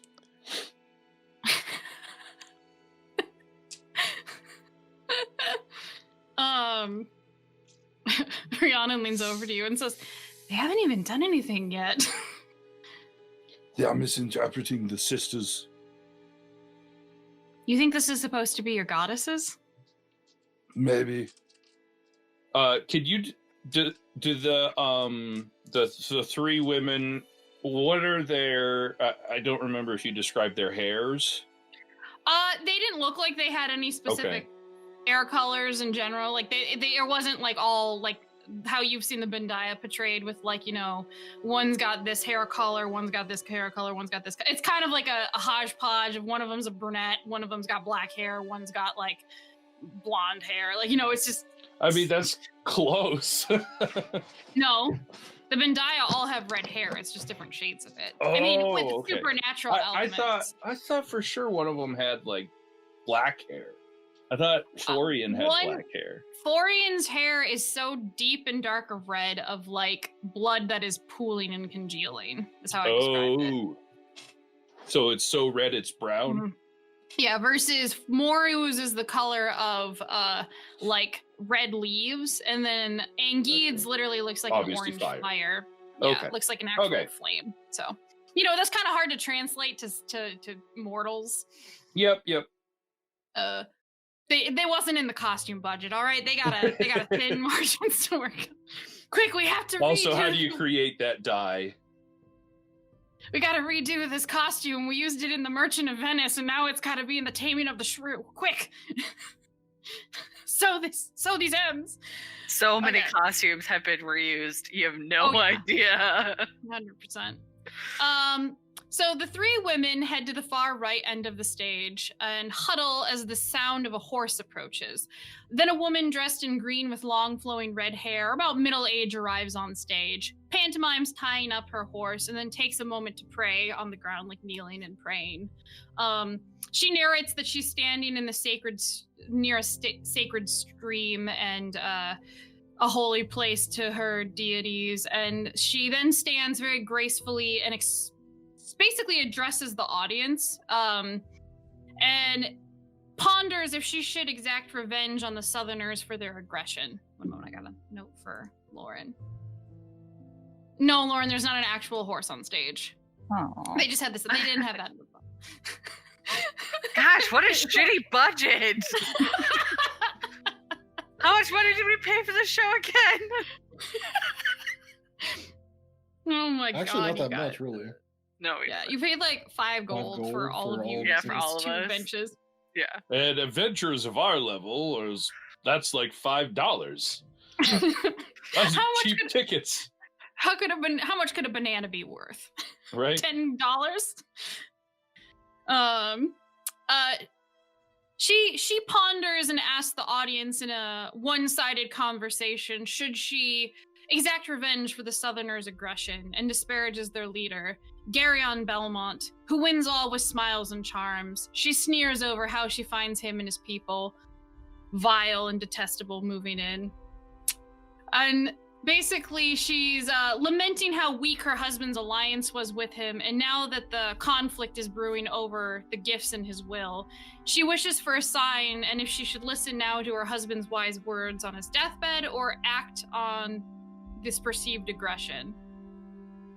Then the lighting goes dim suddenly, like very quickly, and the actress looks like she's being startled on stage, and suddenly she gasps as an illusionary shape of a wolf crosses over the stage, snarling and howling, writhing in kind of like black smoke, and then 3 of the voices of the goddesses that you heard earlier urge violence to her and say, "Hail, Brianna, widow fair and red of hair, we 3 speak to thee and demand of you, vengeance you must pursue. With powers foul you will deceive, and charge the clans to call you queen." The terrifying vision fades amongst the smoke, and the light comes back up on the stage. Yeah, see, told you. Totally a misinterpretation of the Bendiah. Yeah, I mean, Florian maybe, but... Yeah, Florian would send the wolf, but not necessarily encourage revenge. Yeah, especially that foul magic, I mean. No. Yeah, we should have bought fruit. Who is this Brianna? But do we have anyone named Brianna in our history that maybe we have ever heard about? Give me a history check. Dig-a-dig-dug-dig-do. 15. Dig-a-dig-do. 12. 12? And 15. Hans and Franz Andrew's character. You don't remember anybody in your family like history because there was all these independent tribes and stuff. You kind of know there are stories that like you're like we didn't really have the settled people, which was your dad's side of the tribe, like they had more clans, and sometimes like there was stories of when they need to unify people under the goddess's commands to fight off some sort of like monster threat. They would appoint like a king or a queen, and it would be like the tribes together would elect this position. So you're like, it'd almost that be like sounds Caesar's familiar. Sort of, it's elected for that period, and then once the threat is done for, all right, disband the presidency. Yeah, because a lot of times the tribes would kind of keep like the tribes that were nomadic and the clans that were staying in the same place. If they worship the same goddesses, they're like, well, if everybody who's a leader from these tribes can appoint one person to be kind of like the leader in this area, we'll all come together and agree to follow them until this threat's taken care of. It was like a democracy version. So you're like, this sounds familiar, but you don't remember a name. Yeah. Out of curiosity, who's sitting, like, so Rhiannon's next to you. Are you brothers sitting next to each other? No, I think Hans and I think she's sandwiched between us. Yes. Okay. Yeah. Rhiannon is sandwiched. She's in the middle of this conversation. Yeah. Yes. Okay. She says this is based on the history of the Belmont's conquering of the Iron Valley, I think. I'm positive Rhiannon was was a clan leader. Attempted conquering of the Iron Valley. Well, they did conquer it because her family rules. They conquered their portion that they kept, but they couldn't take us out. Okay. We still have huge tracts of land. Huge tracts of land. Great plot. And then we built the second castle. Sank into the swamp. Third castle set on fire, rolled down a hill, and then sank into the swamp. But the fourth castle stayed up. This doesn't really jive with the Bandaya, but there's clearly some sort of dramatization of it, if you will. While I know that the Belmonts had taken most of the coast and whatnot, I mean, the Bandaya really kept the hills and the main inland areas. But let's see how the play progresses. I don't think it's going to get much better for our people, but brother. No, probably not. Although I'm kind of interested if they introduce the bear. Yeah, he's not a happy person. I mean, happier than the wolf, probably. Well, maybe. The woman, the terrifying vision fades, and the woman speaks excitedly, her whole body shaking as she's been given a divine sign for vengeance. So she does another address to the audience where she says that she will go off and speak to the other clan leaders and begin fighting back against Belmont and his people. And the stage goes black, and then it looks like there's a little bit of a scene change. It opens on this time, the smoke is completely gone now. You're not sure how they just dissipated it so quickly, but it looks like there's some sort of terrain hallucination going on the stage now, where it's like a grassy meadow. And this scene, unlike the last one where the lighting was more kind of cool and creepy, now it's all kind of bright and sunny on the stage. Like there's warmer tones. You're like, oh, it's supposed to be a bright, sunny day. This is going to be the Belmonts. Imagine if actual theater productions had magic and could just be like, oh, scene change. There'd be no, we wouldn't even have movies at this point. Right. Like you basically have a high-level bard, sorcerer, or wizard on staff who could just cast major image and literally create anything you want. Yep. Do you have any idea how much backstage area that would save? Especially for theaters with even intensive sets. Even low-level theaters would just have minor illusion going. Yeah, it'd have minor illusion. Disguise self. The other low-level image spell. What if cost to run a production? What if every production house was owned by a wizard and it was their their wizard tower? Yeah, like Caleb's tower. the theater is just like the bottom level. It's and just there's it's okay, a guys, like no, the man. no. Oh. You're missing out because all it is Magnificent Mansion, is that's you what have it an is. orchestra in the pit, Yeah. and as the musicians are playing, they're doing spells, and Yes, their right. magic's getting cast out onto the stage. Then, Yes. Yep. and they're 100%. playing in tandem. This would be pretty cool. 100%. Let's do Gotta this. keep them bards on Okay. staff. Let's just write that out. Anyway. You guys are friends with two, although one is really angry at the other one right now that she's never met before. That's true. So, anyway, the scene opens. They have some hallucinatory terrain. It's all bright and sunny on the ground. And this time it opens on another woman walking out. Looks like there's a couple, men walking with her. She is younger, probably like mid-teens. She's wearing a more youthful flowing dress and has flowers throughout her hair. Throughout the dialogue, you find out her name is... I forgot what I named this bitch. You didn't have it written down? No, it's Rihanna. Because I was like, what's close to Rihanna? Beautiful. And then I forgot I gave Rihanna's name is Rena, because it's basically just Rena, Rihanna. Wow. That's, oh god. Okay, guys. But what does it mean? I didn't notice it till now. That's funny. Okay. She's speaking with a man called Dion and recounts the strange fits her mother has been under lately, and her maternal nature has grown cold. Dean tells her not to worry and that things should be fine, saying her mother would not go against her honorable father's last wishes. She reluctantly agrees after a little bit of back and forth, and then begs his leave to go pick flowers in the field, and then the other guys kind of just go off and whatever. So then as they part ways, she addresses the audience saying that you must not think me a child, but she admits that she has not had much experience with the outside world in the time and has no guidance outside of her mother's, and she wishes she had someone like her noble father around to still guide her, and she misses him and still worried about her mother's strange behaviors and the way she's talked lately. As she's kind of addressing the audience and picking flowers, there's another spotlight that kind of shows up on the right side of the stage.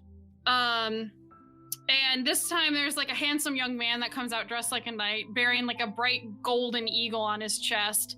And he begins to address the audience, kind of talking about how he's leaving his people for the day and felt the need to just go out and explore a bit, and then sees her from a distance picking flowers, and then says she looks familiar, and then he approaches and tries talking to her. She doesn't really want to talk to him, and then kind of says who she is and says that I shouldn't really want to talk to you. And he reintroduces himself, saying that if she is in fact the noble daughter Rihanna, then basically he knows her by her reputation and reminds her that he was a friend with her father. And then they kind of talk a bit, and then it goes into full prose flirty dialogue. He's telling her she's pretty like a flower. She's saying he's very gallant or blah da da. It's pretty cringeworthy. Wait, so this is the daughter of the lady whose husband died. Of the village. Yep. Yeah. So she's a daughter of the Bendaya, correct? Am I Yeah. So the queen in this play that you kind of get the idea from, the one who opened the monologue talking to the creepy women, was Brianna. This is Rihanna, and she's talking to who you assume is Belmont because he's got the gold eagle on his chest. Yeah, okay. And you can see during this scene, Rihanna is specifically oh my god, this is Yeah. A note that Felix was also, he face palmed when she said she was going to go out to the fields to pick flowers, and he's kind of starting to go just a bit more still with the cringeworthy flirtations. Yeah, Hans and Franz is definitely I lean over to Rihanna and I say, maybe if we ever get back, if my brother and I ever get back to a village, you'll have to come out and see one of our performances. They're much better than this. it's probably less awkward when you know it's not your family's story that you're watching. Yeah. Well, some of them are about my family, but... Yeah, but they're not my family. I don't care if I watched your relatives flirt with each other. It's just weird seeing mine. Right. This is probably her great-great-great-grandfather and great-great-great-grandmother. I'm gathering that, but he's like, right. So if this guy's related that to would thus make you related. And if she's from the tribes, I mean, she's probably not from my tribe, but so is your bloodline tied in with the tribes? I don't think they're tied in with your tribe specifically. No, not my tribe, but just the people that have been dying in general. I don't think so. I mean, it's kind of... We'll talk a little bit more after the play, but essentially, like, he's my great-great-great-great-grandfather, and then she's on my mother's side of the family. Yes, Aaron.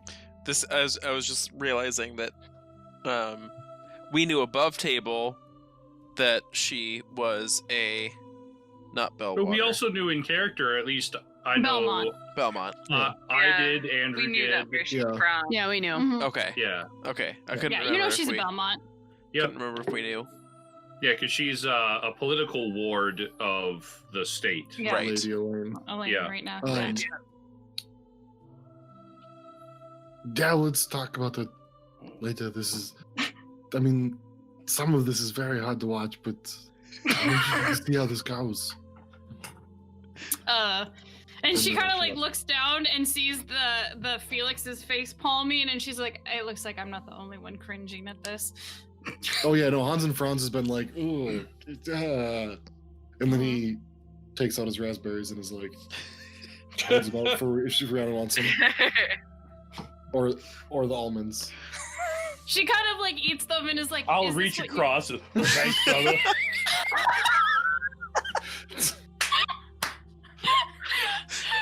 Is this what you do in the Vendaya to diffuse awkward situations as you offer snacks? Yeah, it's also a good way to keep your energy up. It's probably a good idea for council meetings. Yeah, the raspberries, the fruit has a natural sugar in it to kind of keep you going, and then the almonds are packed full of like, I suppose you wouldn't know what proteins are, but packed full of things that will keep you, going long term. Energy. Yeah. Keeps your strength. You're muted. You muted yourself, You're honey. muted. Because I can cut it. I was gonna look up and like, I just wanted to see. See what? You were muted for a while. I'm googling. What? Googling what? She You have kinda- no idea. Sorry. I was curious because you said it was good for energy and keeps you going. I was looking up something. You were and checking if it was an aphrodisiac? Almonds? No. Yes, I am true. Almonds are considered they are considered one of the oldest known aphrodisiacs and fertility symbols. Is that true in your world though? Probably. I mean, an they have almond the is same an almond. properties. An almond is an almond is an almond. She kind of like it she keeps kind of you eats going it. and going. Yeah, she and kind going. of like eats it and like gives you a look, and she's like, they say that they're good for a lot of things, and just kind of like eats it and whatever, and then goes back to watching the play. Nora's gonna lean over to Rowan, and she's just gonna whisper, do you think this is how all nobles end up meeting each other? Just desecrating a beautiful wild flower patch like that? She's just coming from the girl who met her dream boy picking wildflowers. Oh shit! She didn't. Okay, there was no flirting there. I wasn't there. I can't speak to it. She's just too caught off guard by this, like, I don't think she's using those for potion making. They wouldn't do anything together. Like, she's overanalyzing this because she doesn't know That's really. how I get through horror movies. I have to overanalyze it. Yep. It's the cringe factor she's trying her best to ignore, so she's trying to analyze something else. How are their parents are they, is like her dad really into it and her mom is just like, oh Jesus Christ. They're both actually pretty interested in it because they have no context of human history. They're like, this is a little awkward, and the mom is like, yeah, you're right, Nora. If she was going to be gathering them, she would definitely not want to pluck them that way. But overall, I mean, it is considered a romantic trope. I am told. There's many stories, Fey love stories, told of lovers meeting in fields, not usually in the light, normally under the moonlight. What? Kind of creepy. I met Rhiannon in a field. You met her off the road, fleeing from a frickin'. Yeah, it was a field, and it was also a field of battle. It was a field and a field of battle. It was hills. You guys were going through. A field through, doesn't have to be flat. I see where you're going. I see where you're going. Apparently. Yeah, I got you. Thank you. I'm with you. Yeah, I got you. Okay. I mean, the road went through a field. Are you going to bed, Megan? Yeah, I think so. I'm struggling hardcore right now. Sounds good. I've poked myself I don't know how many times, which means it's not a good sign. That'll keep you wake up. That's fine. Just... Can we canonically say Una starts drifting off to sleep because she's exhausted? Yeah, totally. Okay. She's exhausted. She just starts falling asleep. So, yeah. Una, who are you sitting next to again? Josh is Hans and Franz. Okay.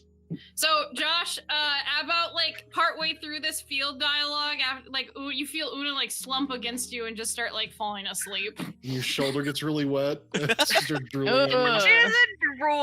or snore. She just has that light, soft breathing sound. She's a delicate sleeper. She had to be because she has to sleep on watch. How's it, Trons look try to shift so that maybe his shoulder is just a little bit more comfortable. God, yeah, you're so much taller than her. Yeah. She's only 5'2". or if she's just leaning against his arm. Around his elbow. Yeah, if he's just leaning against his arm, he'd probably try to push it out maybe just a little bit so it's a little more comfortable on the neck or something. Wait, does his spell drop? I'll approve that. Hold on. Her spell drop when she falls asleep? I just wouldn't know because she's just be able to re-up it. Concentration. Yeah, she wouldn't be able to re-up it. So she'd eventually turn back into battle Una. We'll worry about that. Awesome. Yeah, we'll worry about that later. Okay, night, guys. Anyway, cringy dialogue. Night, Megan. Cringy dialogue.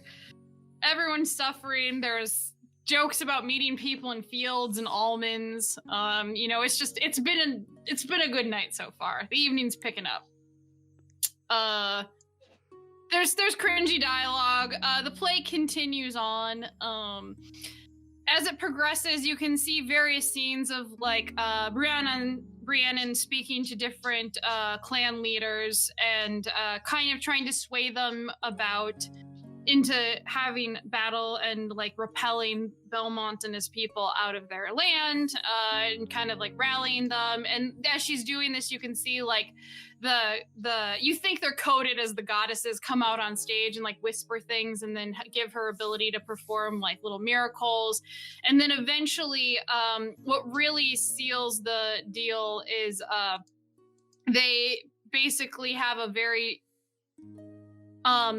she goes to the stream to kind of pray again and talk to them, and essentially they give her 3 items, and they give her a crown, a amulet, and bracers, which is what you saw on the poster that kind of looked like it had been Daya stuff on it that you're you rolled really shitty on remembering. You're oh, I saw that on the poster. And with those symbols, they say that if the goddesses have blessed you with those, then we will follow you into battle. So they anoint her queen, and then she's going to lead them into war. The scene changes again. There's the field, but this time it's darker and kind of dreary, and Belmont and Rihanna,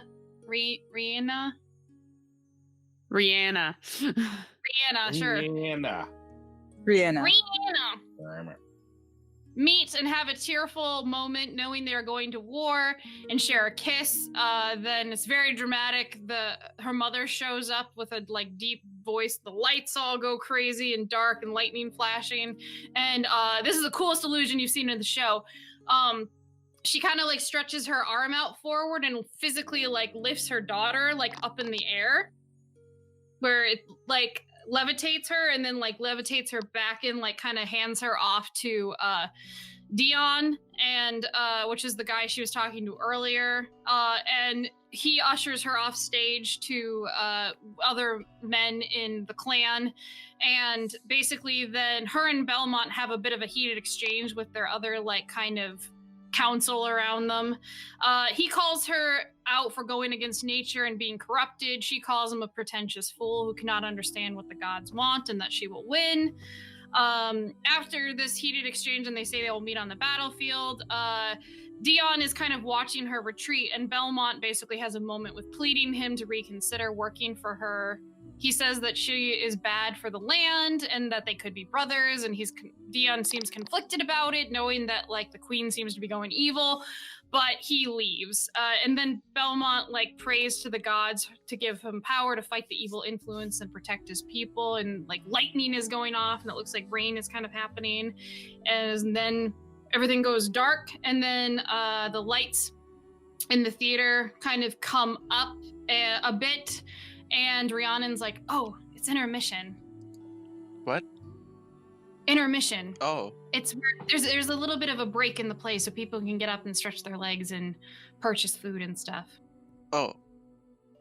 So first of all, the Bendiah would not just go to war like that. I mean, brother, this is a play. Yeah, I know. I'm correcting their inaccuracies. Well, you can't correct the inaccuracies at Rhiannon. She didn't write the play, brother. I'm just like, letting them know that they're misinterpreting our culture. Well, yeah, I think this play is written from their side. And it's written by somebody who may not necessarily care too much about the history, just the story. And this may make a better story. Felix stands up. I'm going to go get some stuff. Does anyone want anything? Maybe if they have more almonds. She'll kind of like give you a look, Felix, and she says, "I'll go with you. I actually would like some refreshment." And but I'm not done dissecting this play. And Nora's turned around at this point and will talk to Hans and Franz about it in more detail. And she specifically, Hans and Franz, Andrew, you hear in your head Rhiannon's voice saying, "Don't worry, I'm gonna go get Nora a birthday gift. Keep her distracted up here for a minute." I give her not up here, I give it down below the seats. Mentally thumbs up, because she used the message spell. Oh, yeah, I can respond. Be like, yes, of course. You can respond to this message. Felix, are you following to go down and get refreshed? Following who? Okay. Felix is leading. Rhiannon's going with him. Yeah, I'm just checking to make sure that's still fun. Let's let you guys role play some social. All right, you guys go down. Felix, you walk down with this woman to the area, and basically,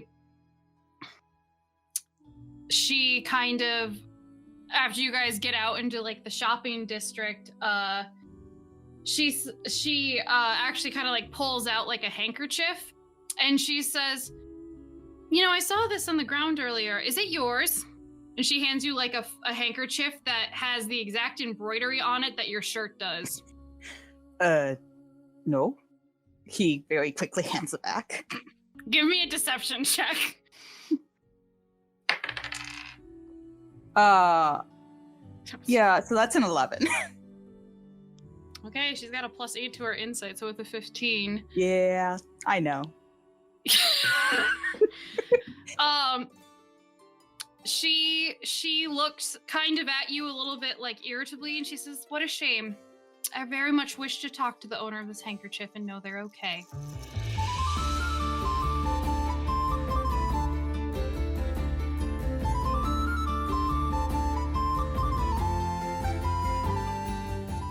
How does Rhiannon know somebody who involved with the Venerable? Find out next time on the Guardians of Fehal.